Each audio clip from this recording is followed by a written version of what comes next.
যারা সরাসরি জুলুমের সাথে জড়িত ছিল এবং স্বৈরাচারের দূষর হিসাবে যারা পাশে থেকে সহযোগিতা করেছে, তাদের কোনো নৈতিক অধিকার নেই রাষ্ট্রীয় কোনো গুরুত্বপূর্ণ জায়গায় থেকে এই জাতিকে সেবা করার।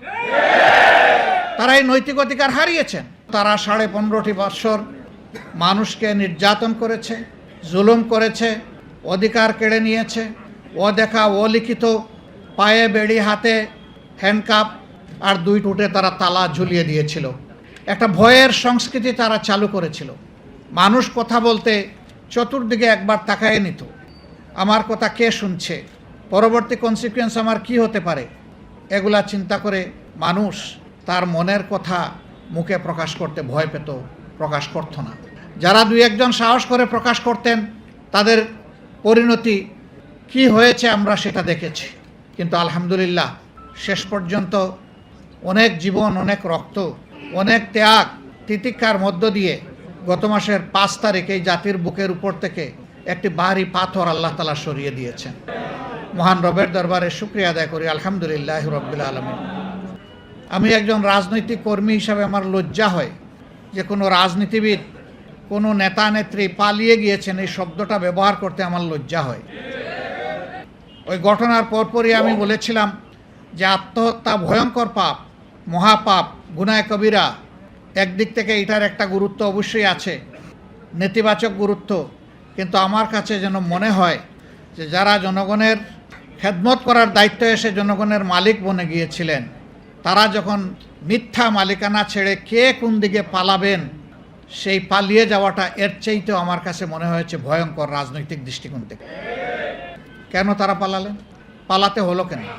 তারা জানেন তারা কি পরিমাণ অপকর্ম করেছেন, মানুষের উপর জুলুম করেছেন, মানুষের হক নষ্ট করেছেন, সম্পদ লুণ্ঠন করেছেন, দেশের বাইরে টাকা পাচার করেছেন, অন্যায় অত্যাচার করেছেন।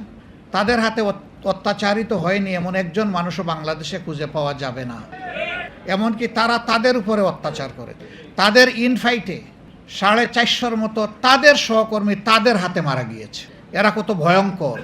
যারা নিজেদের কর্মী একই প্লেটে যারা একসাথে ভাত খায় ভাগাভাগি করে, সেই লোকগুলা তার আপন কর্মীকে হত্যা করতে যাদের দ্বিধাবোধ হয় না, জনগণের বুকে ছুরি কিংবা গুলি চালাতে তাদের দ্বিধাবোধ হওয়ার কথা নয়।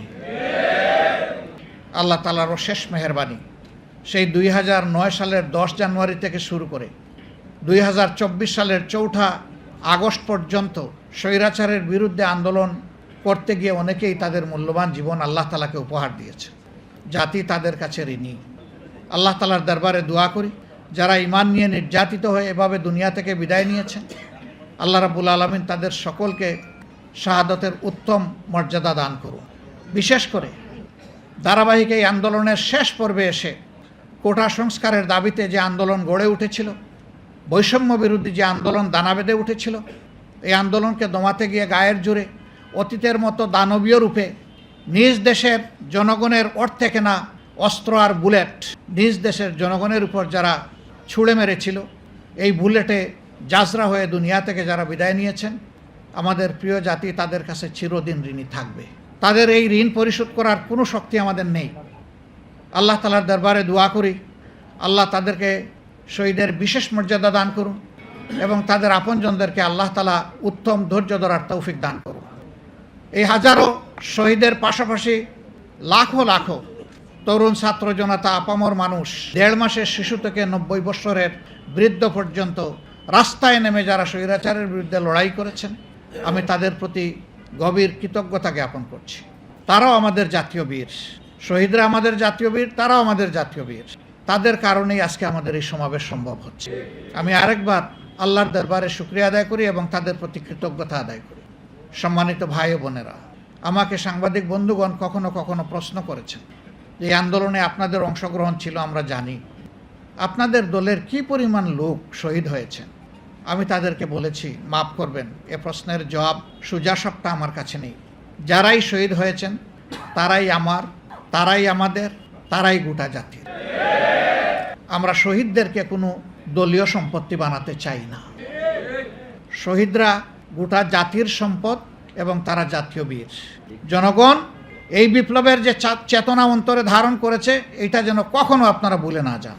এখানে কারো খেয়ালখুশি ব্যক্তিগত ইচ্ছা মতো চলার বাস্তবায়ন করার কোনো সুযোগ নেই। ইতিমধ্যে বিভিন্ন জায়গায় পুনর্বিন্যাস করা হয়েছে, কিছু সংস্কার আনা হয়েছে এবং ব্যাপক অসন্তোষ কোনো কোনো ক্ষেত্রে দেখা দিয়েছে। কেন এটি হবে?